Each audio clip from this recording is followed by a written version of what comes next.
to go live. You got about 5 seconds. All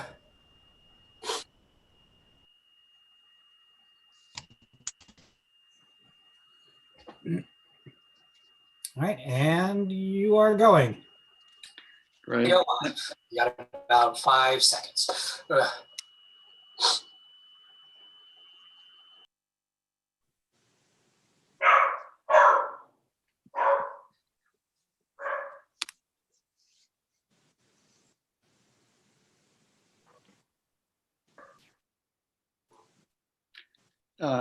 I'm assuming we're live now. All right, good evening, everyone. Welcome to the City of Annapolis Board of Appeals regular virtual meeting for December 1st, 2020. This meeting is being broadcast on City of Annapolis YouTube channel. My name is Bob Gallagher, Chair of the Board. In accordance with the city's policy during the pandemic emergency, this virtual meeting allows the public to observe the meeting through the video link. The public also had the opportunity to submit written testimony for this meeting through an online submittal process available on the City of Annapolis website. Links to the YouTube channel and the comment form may be found on the agenda for tonight's meeting. So we'll begin by asking our esteemed recorder, Tammy Hook, to call the roll, please. Mr. Gallagher, Yes. Mr. Zazali, Here. Dr. Chen, Present. Mr. Walsh, Here. Mr. Dews, Mr. Burnett. All right, thank you, Tammy. It appears we have a quorum. Before we get to the agenda itself, a couple more points of information on our virtual format. For those of you who are not participating in the proceedings tonight, the people that you see on the screen are members of the Board of Appeals. When a case is called, representatives of the parties to the case will also appear on the screen. Also participating in the meeting are counsel to the board, Cheryl Woods, our recording secretary, Tammy Hook, and one or more city employees working the technical aspects of the broadcast tonight. We have Eric at the controls. Also participating, there may be other representatives of the city, including the Director of Planning and Zoning, Dr. Sally Nash, Joel Braithwaite, Assistant City Attorney and Counsel to the Department of Planning and Zoning, and one or more other members of the planning staff. I think tonight we have Kevin Scott and Jacqueline Rouse as well. We ask everyone but members of the board to mute their devices. When you wish to be heard, raise your hand and I will recognize you. As I mentioned earlier, written comments were accepted through the city website. Comments submitted up until noon today are made part of the record and have been forwarded to the members of the board and the parties in advance of the meeting. In order to allow additional comments relating to any matters that arise during the hearing tonight, the record will remain open until our next meeting, and the hearing continued until that meeting on December 10th, 2020. Any additional public comments received until noon on that day, December 10th, will also become part of the record and forwarded to the members of the board and to the parties. Have the members of the board had a chance to review the agenda for tonight? Yes. Any changes or corrections? Nope. All right, may I have a motion to approve the agenda? I move that the agenda be approved. Is there a second? I second. All in favor? Aye. All right, the agenda is approved. It does not appear that we have any old business to take up. So with that out of the way, we will move on to our public hearings. So the first one will be variance number 2020-006 involving 306 Creekview Avenue. Eric, would you like to bring the parties to that application before the board, please? Chairman Gallagher. For the record, I need to disclose that Dan and Helen are known to me, but it will not affect my ability to hear the case and render an impartial decision. Okay. We accept that for sure.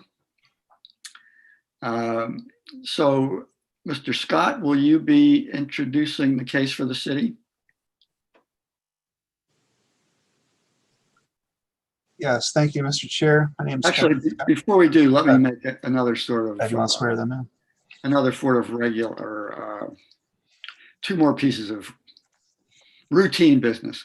Would anyone who plans to testify tonight, please raise your right hand and repeat that you swear or affirm that the testimony you will give tonight will be the truth to the best of your knowledge.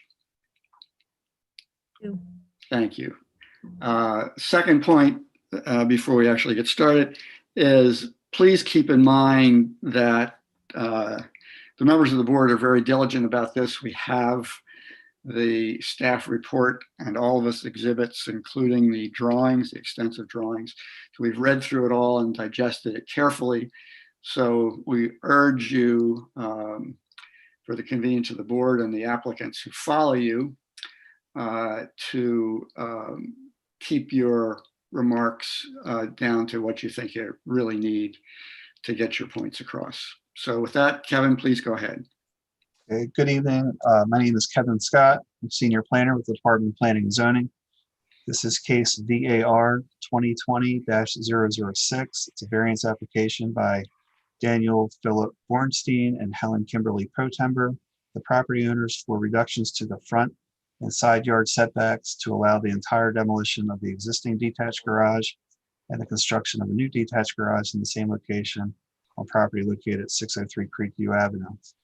This property is in the R2 NC Single Family Residence Neighborhood Conservation District. The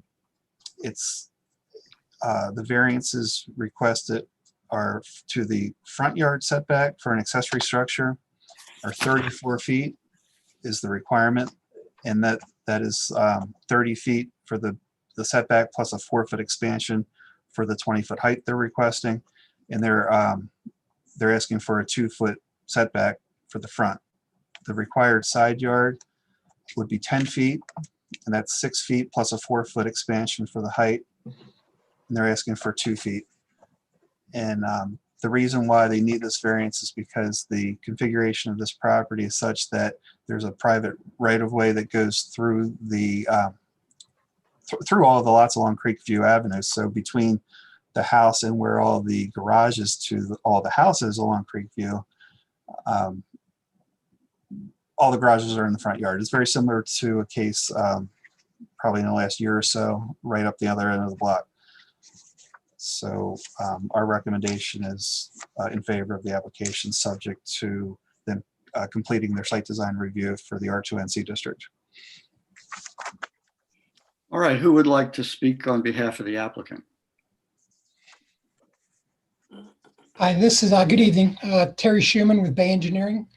I represent Helen Kimberly Potember and Daniel Philip Bornstein. I'm a civil engineer licensed in the state of Maryland. We prepared all the surveys and the plans for this. We started the process with tear down and rebuild of the house, which is currently under construction. And then we followed up with this variance request for the garage. And yeah, I mimic what Kevin said in his staff report, if you've read it. The only thing I really wanted to point out is just that it is a very unique property with these, you got Creekview Avenue that bisects this site and the other 7 properties along this street. Each of these properties are configured the same way with a detached garage on one side of Creekview Avenue and the houses on the water side. So it's a very unique application, and we you have our plans, the architecturals, and our statement in support, and also the staff report. And Kim and myself are here to answer any questions you may have. Great. And we don't have any public comments, is that right? Kevin or Jackie? Yeah, that's correct. We've received no public comments. Good. Questions from our board members? Mr. Chairman, just one quick question of Kevin. Kevin, you'd referred to, I believe it was a previous garage that we approved. In fact, came back before us a second time about height. This is similar to that, the height for the garages on that side of Creekview? Yes, at the moment, I don't recall that address, but the gist of that was they got a variance to the setbacks, and then during construction, they built it too tall and had to come back to perfect their variances to allow for that extra height. Because That's there's right. an expansion rule that applies to the setbacks as you build higher. Yeah, that's right. Thank you for refreshing my memory. And yeah, I've been down to Creekview Drive many times. That is a property that is, that whole drive is very unique. And those lots are beautiful, but they are quite particular. Christian or Nadine? I don't have any questions, Mr. Chairman. I actually live very close to Creekview and have seen the properties many times, and they are unique. Christian? No, I think this is an ideal example of why the variances process exists. This property is unique in almost every measurable way. So the footprint is not changing, is that right? The new garage will be larger than the old garage, but it's substantially in the same location in relationship to the property lines, I guess. Terry could probably explain it more. And we don't have any lot coverage issues. No, they comply. In fact, they did a buffer management plan with the application. The house was a previous application, so that we've taken into account all of the lot coverage and stormwater management. And engagement required. what is the height limit there? Well, for an accessory structure, the height limit, the standard is 16 feet, and then you can increase the height for every foot of additional setback that you provide. They're proposing 20 feet here. Ultimately, it can't be taller than the house. So they're below the height of the house. So it's an accessory structure to the principal structure. So the height limits are not set by reference to average on the block. Correct. So The principal structure would be subject to an average height, but not the accessory. And Kevin, the accessory structure height is growing because the footprint is slightly larger and pushes the peak up. Is that, and they're matching the pitch of the roof line of the existing Sure. structure? Right. The style, they're picking a style of architecture to blend with to match the house. Right. So with the steep roof pitches that the new house has. And there's no living space in the garage. There is not. Plans we've seen just show the first floor print with a open ceiling. Yeah, okay. I don't have any more questions. So unless anyone else on the board does, I think we're good. The process for the applicants is because of the virtual format, we have to delay deliberations until our next meeting in order to give anyone who's listening an opportunity to send in comments addressing what they've heard here tonight. So we won't be able to make a decision tonight, which is our preference and our usual practice when we have face-to-face meetings. But we'll meet on the 10th and we'll make a decision then. Mr. Chairman, I was rustling the papers here. I may not have heard the question. Posting was proper and correct in all respects? Kevin, you still there? That is correct. It was posted and ads ran in the newspaper and mailings were sent out to the appropriate. And public comments, any received other than the ones we got late? We haven't received any public comments based Okay. on the posting. But Thank you. That's it. the project's also going through agency review for, or city review for the site design. But Understood. All right. All right. Thank you very much. And we'll call the next case. You're excused. Thank you. Thank you. All right, Eric. So our next one is VAR 2008, I think.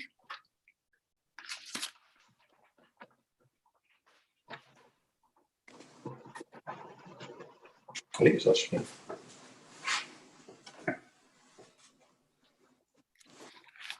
Yeah.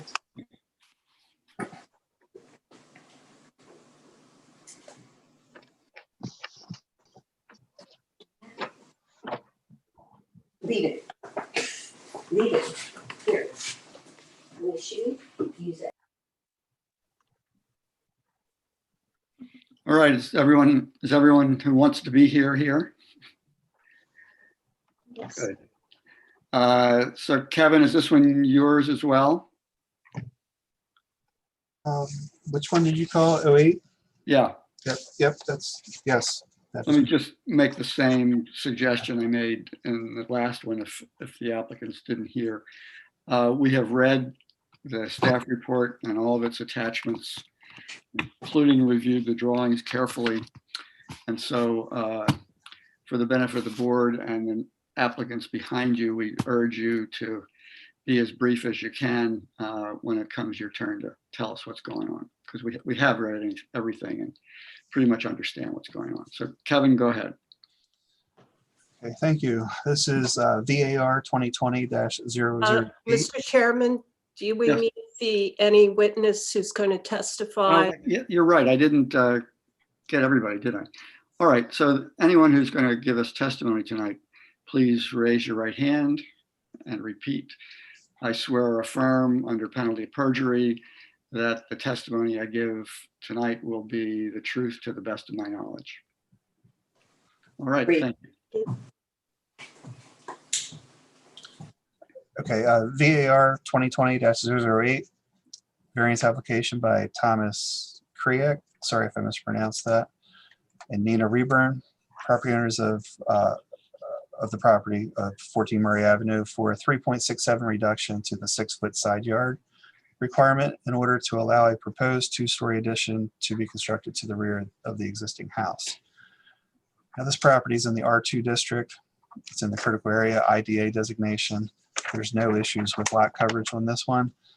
The intent here is to maintain the existing side setback of the dwelling to allow a family room addition and a bedroom extension. Family rooms on the first floor, bedrooms on the second floor. And they have uniqueness by the existing position of the house because the house is offset on the lot close to the one property line there. Do you have any specific questions about this one? Well, we'll get back to you after we hear from the applicants. Okay. Thanks, Kevin. So who would like to speak for the applicants? I can. I'm Tina Colebrook. I'm the architect working with Tom and Nina on their project. And as I'm sure you get a lot of these situations where the dwelling was constructed in 1911, over 100 years ago, way before any of the current zoning regulations were in place. So, you know, the side yard setback is what we're especially concerned about today. You'll notice on the site plan, you know, the existing house really hugs the one lot line. And then so much so that you really can't access around the house on that side. So the other side, which borders 12 Murray Avenue, really needs to stay as large as possible in order to be able to get any kind of equipment around to maintain the rear yard. We've gone through all of the criteria, and I think we've answered most of the questions. We're really trying to respect the character of the community and especially of the house, and we're repeating several details, such as the wraparound porch on the front. We're going to have a similar detail on the back where that blue metal roof will kind of come around the corner the same way that it does in the front. We are repeating the bay window element and also the gable element that is currently on the front facade will be repeated on the rear facade. The only other thing I think that is a bit unique is that the adjacent lot in previous years was used as access to a commercial lot. So, you know, the construction of that home at, let's see, that was 12 Murray Avenue, you know, changed the character. Now we have a house right next to it, where for many, many years there was not a house right next to 14 Murray Avenue there. And there have been several variances granted within this block, including a variance to the side yard setback at 12 Murray Avenue. And then also a variance for the construction of the new home at 18 Murray Avenue. If you look at that aerial photo, you can see that it really stretches the all of the setbacks to the maximum at 18 Murray Avenue. So our intent is really to maintain the streetscape. We want to go right directly behind the main house so that there's essentially no impact from the street. So I'd be happy to answer any questions about our application. Any members of the board have questions? I have one, Mr. Chair. Not directed at anyone in particular, but maybe Ms. Colebrook could address it. Requirement 7, which is the minimum relief requirement, that one is, we tend to view that one with a little more appropriate weight in these conditions, these variance requests. Your response doesn't exactly speak to the intent of that requirement, which is the minimum relief necessary, which is really the intent is to say, I couldn't have made this addition any smaller, therefore I must ask for this much. Can you take a stab at reframing your response there as to why you need this much of an addition? Why it's necessary? Sure, thank you. Sure. I mean, part of the issue with the existing house, as is common in most of these older homes, is that the spaces are relatively confined and of a certain size. So we wanted to get not out of scale with the existing house, but a little bit larger than some of the existing spaces. In addition, we're trying to accommodate a wood burning fireplace. So you'll see that because of our side yard setback, we're bumping that in towards our addition. So that's really taking a good amount of space from our, normally we would try to bump that out of the, out into the side yard. But obviously if we're already needing a variance, we can't do that because we would essentially be on the property. Let me help you out a little bit. Did you try other configurations and this one was the one that provided the design with the least amount of request? Well, yeah. I mean, we could make it narrower and not have the side yard, but then we'd be going back further into the yard, affecting the neighbors even more. So, yeah. Okay, thank you. Michael or Nadine? I do have a question. So with the variance, the requirement of there being a particular hardship, it runs to the land in my mind as opposed to the building itself. And when I read the report, there was a lot of discussion about the location of the house on the piece of property and that was driving the need for the variance. So I was wondering if you could talk a little bit more about why you need this extension, because the hardship in my mind doesn't run to the location of the house. There needs to be something more. Okay. Well, one of the primary goals is to get additional connection to the rear yard. The front of the house is somewhat open in that you can see from room to room. So from the street, you really can see through to the living spaces. They have a very beautifully landscaped rear yard. So to get that connection for a more private room, first floor room in the house is desirable. Similarly for the master on the second floor. Tom and Nina, do you have any additional thoughts on that? Yeah, I think we're unmuted. No, look, I think that it's represented well. The hardship in the sense is when we purchased the house in June, we looked at the house, there was a variance already granted for a similar style when somebody was going to put in a screened-in porch with a 3-foot setback. I did speak to the zoning staff. I know they can't guarantee, obviously, anything at that point, but they said there was a variance granted at that point. We purchased a house based on that. We were really trying to create an environment for our extended family. The configuration of the house right now doesn't allow us that. I'll be frank with you. It is the way the house is built in 1911. It's more vertical rather than horizontal in nature. So we're not trying to create intrusion on any kind of the neighbors. But we do want to put the space in for more of an extended family scenario. So we can have a family over and be at the same level rather than be vertical, one up, one down. That's really what we're trying to create here. So can you explain that a little bit more for me? I think that's very important for us to understand. No problem. We moved So when down. you say extended family, what is it about the design of the renovation that accommodates this extended family concept?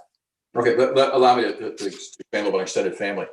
We moved out in New Jersey to Annapolis because our daughters live in DC, both our daughters, and they're obviously, well, not obviously you, but they are at an age where we paid for weddings, and the obviously, in fact, comes beyond weddings is children and other factors.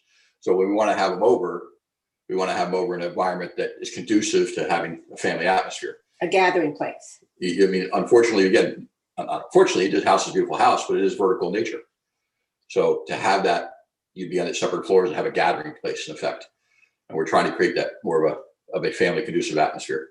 So that's the reason we did it. So I say extended family, not in a living perspective, but extended family in a visiting perspective and spending time. We moved down here to be closer to our daughters, and that was the intent.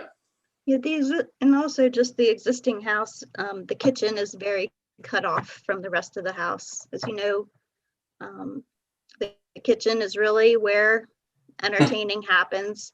So to have a space that's a bit more connected to the kitchen, there really isn't a way to renovate this kitchen and still have cabinets and open it to the dining room with the fireplace in the way, et cetera, et cetera. So not only are we creating this new family room, but it's a new way of entertaining and being able to incorporate the kitchen space into that addition. Is there anything about the property itself, the land, not the location of the building, but the land itself that's unique? I can't speak intelligently to that question, sort of, because I don't have a good perspective on what would be unique or not unique within Annapolis. I mean, it's unique from our perspective because it was, look, we lived in a town in New Jersey where every leaf in the town fell, and I had to, mock up leaves for 6 hours. This is obviously a little bit easier. It's a little smaller piece of property from that perspective. So that met our objectives there. As to being uniqueness to it, I can't speak intelligently to that. So I think an example of uniqueness might be that, for example, the land might have a very triangular shape, and it comes to a point which limits how you can renovate a home. That would be an example of where the land, or perhaps it slopes. Well, I think if we went, and Tina, you could talk to this, I mean, if you want to not get the setback and go straight back, it intrudes more upon the environment we have behind us. Being that there's nice landscaping, there's a little fire pit, there's kind of a, outdoor scenario that's existing. We'd intrude more on that and be a hardship for ourselves there, if you want to call it hardship.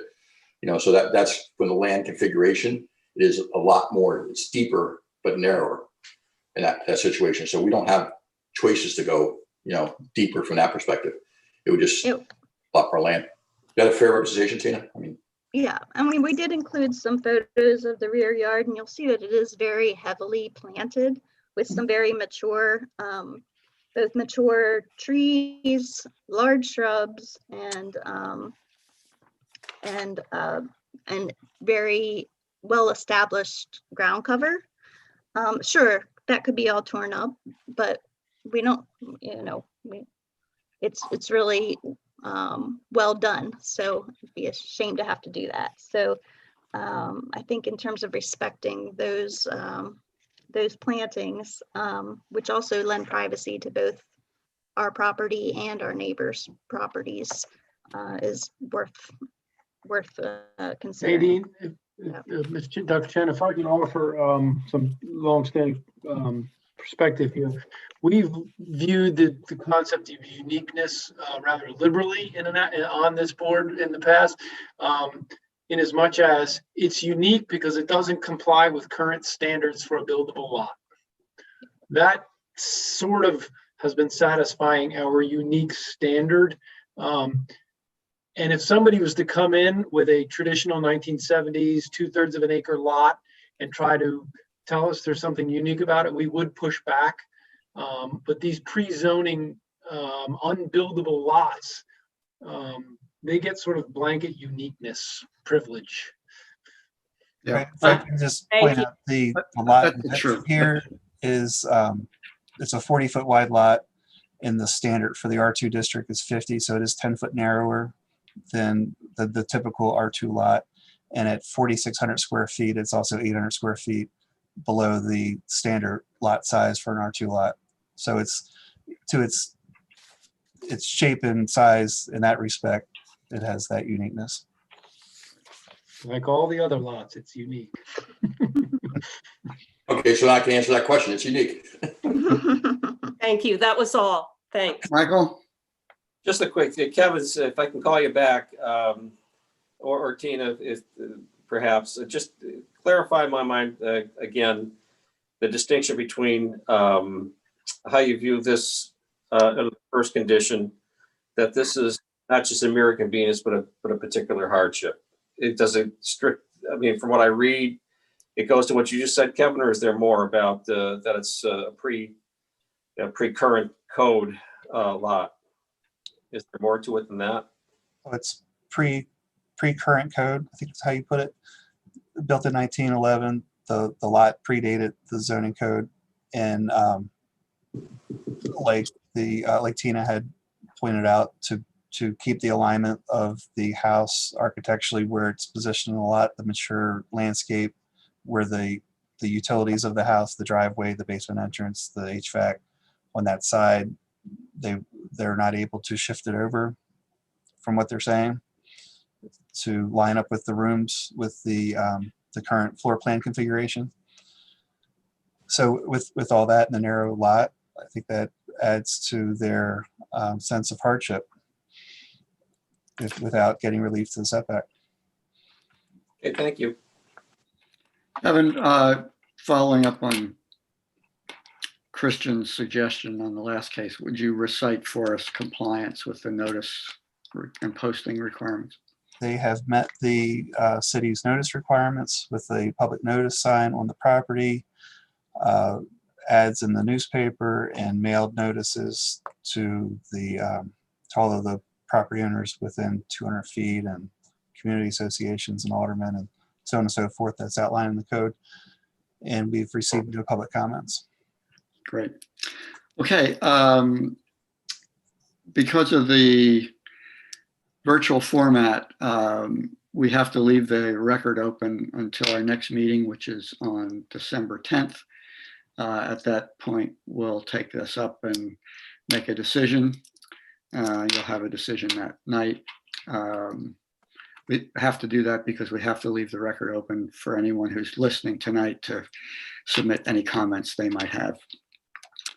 So, Ms. Colebrook, thank you. And Tom and Nina, it's a great neighborhood. I hope you enjoy the house. Thank you. Thank you. Thank Thank you. you. All right, Eric, one more.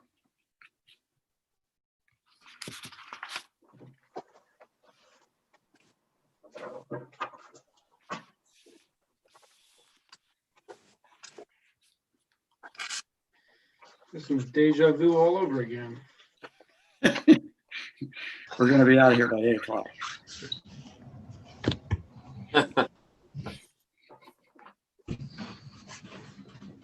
Okay.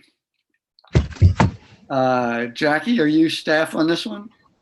I am. I'm just getting my report right here, and now I am back. All right, it looks like we could have one witness in this case. Is that right? Mr. We have Michael Dowling, who is the architect, and Dr. Susan Longo, who is the owner of the Annapolis Cat and Animal Oh, Hospital. yes, there's Dr. Longo. So if Mr. Dowling and Ms. Longo, Dr. Longo would please raise your right hand and repeat that you affirm or swear that testimony you give tonight, consistent with parenting perjury, will be the truth to the best of your knowledge. I so affirm. Great, thank you. I'll just point out before Jackie introduces your case that we have read the staff report on all the exhibits.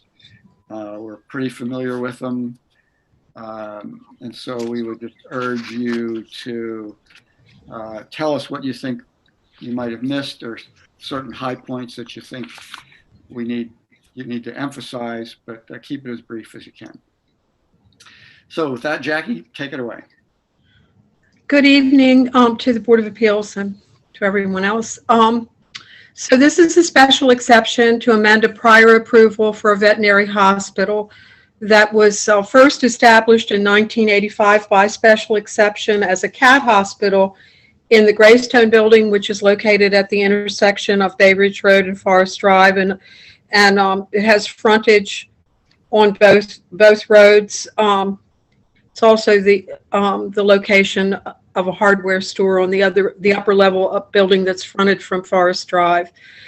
And there are some other tenants in the building also. And one of those tenants, actually, I referenced this in the staff report, did send us a letter of support for the project. And I did mention that that was the only comment that we have received.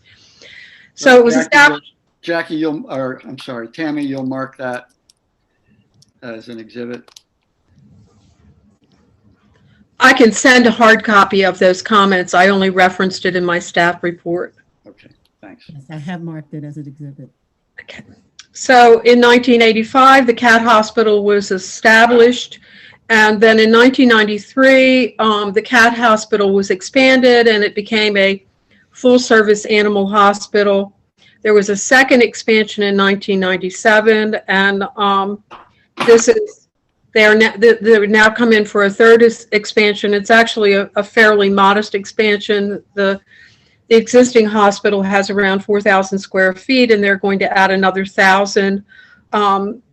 To that, the current owner of the hospital, Dr. Susan Longo, I believe she acquired the hospital in 1993 and has owned it ever since. And we reviewed this. We went out for interagency review. It was reviewed by all the normal agencies that participate in the review process, and no one had any issues with it. Obviously, when the construction is undertaken, it will have to comply with the applicable building and fire codes and health department approvals, etc. The property was posted by the applicant, and the written notifications went out to adjacent property owners and tenants, community associations, and to the alderman of the ward. And it was also, did I mention that it was advertised in the paper in accordance with all the city code requirements. And we are recommending in favor of the expansion. having stated in our staff report that it meets all of the applicable standards for special exceptions. Right, thank you, Jackie. Who would like to speak for the applicant? I'll just make a couple quick comments, and one is that it's basically tenant improvements moving into an existing tenant space that previously was occupied by a dog grooming business is now vacant, and we will just be making internal improvements to add some examination rooms and a procedure room. So we have applied for a building permit, and we are in process of that as well. So you're not expanding the building? We are not expanding the building. It's an existing interior, it's all interior work. Is that because you need a variance for to occupy, to run, special exception to run the Yes. hospital, and you're changing the square footage only? You're Yes. amending is that how I'm reading that, Jackie? Yes, it is. When you have a special exception and you come in and you expand it or modify it in some way, it can require you to amend your special exception approval. Because the original special exception applied to a very specific footprint. Yes, the original one in 1985 was probably for half of the 4,000 square feet. I'm just sort of guessing. And it was for a cat, just for a cat hospital. It was all very specific about you're not treating other animals. It had a lot of conditions on it. But then in 93, they came in and they expanded it to include other animals like dogs and whatever. And there were also specific conditions put on that too. And then there was the second expansion in 1997. So this is actually the third expansion of the original hospital. All right, congratulations on your success. And So business is growing or cats are getting bigger? yeah, right. Yeah, I know this building pretty well, and I couldn't for the life of me figure out how you were building in addition to it, but now I understand it. Got it. Anyone else? Great. Mr. Chairman, I should say for the record that Dr. Longo has treated my pets for many years, but I feel I can be impartial and I have no questions. Okay, thank you. We believe you. Thank you. We do. She's the best. All right. If we were back in the face-to-face format, we would decide this evening and send you on your way. But with the virtual format, we have to leave the record open until our next meeting on the 10th in order that anyone listening in tonight who wants to comment has the chance to do that. So we will take this up at our meeting on the 10th, and you'll have a decision then. Thank you very much. Thank you for your time. Appreciate it. Appreciate the hard work. All right. Bye. Goodbye. So, Bob, you had told me that this meeting was going to be 2 hours, so I don't know what you're going to be doing between now and. you don't want to know. He'll be counting down the remaining time. I just Right. step aside so we can appreciate that beautiful Christmas tree you have, Jackie. I know. It's really remarkable. It is beautiful. Mine's not up yet. I know you guys don't have enough to do, but let me remind you that there's that draft revision of our rules floating out there. Oh, yes. Get a chance to look at them sometime. Yes. That reminder goes to Joel too.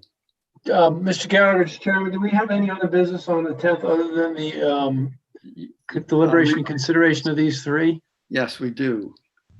I think, what is it, There's Jackie? Is it an appeal? Mr. You Chairman. have the continuations of these three things. There is a variance, which is a variance that you've heard before, but that expired. It was from 38 and 40. No, that's not on the next meeting. There is a variance on the next meeting. I don't have the agenda in front of me. And then there is an appeal, an Eastport appeal. That one is on the next 13 meeting. Chester. Right. Is that?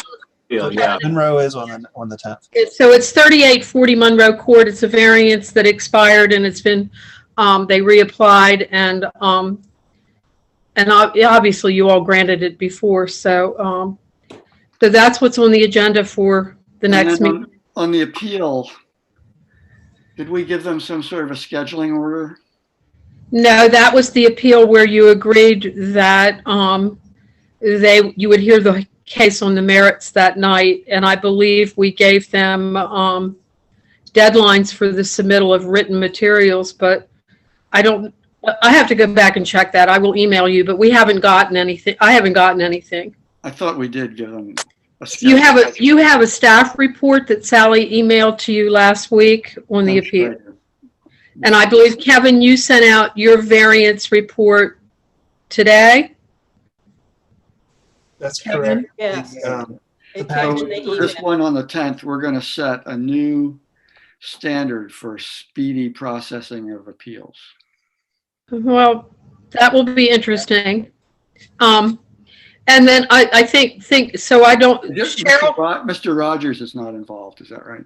No. So the packages, Kevin, the packages were hand delivered today or what? No, they're going out in the mail. Sally said to put them in the mail, but We got them I- electronically though. So I, we'll yeah, vouch she for have that. them electronically for the Monroe case.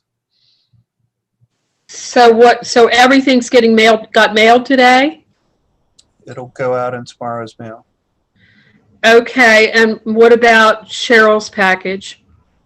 Same, They're all going in the mail? yes. Okay. So please email us. Please let me know when you get your package in the mail. You're talking to Cheryl.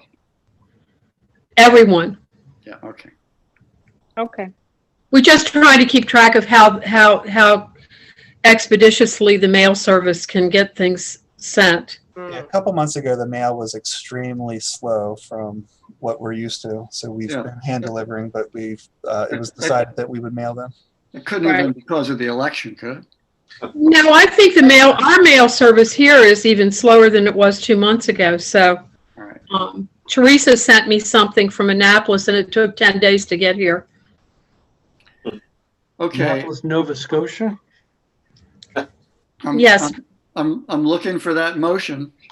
Motion to Motion adjourn. There you go. Too slow for Michael's taste. I was ready.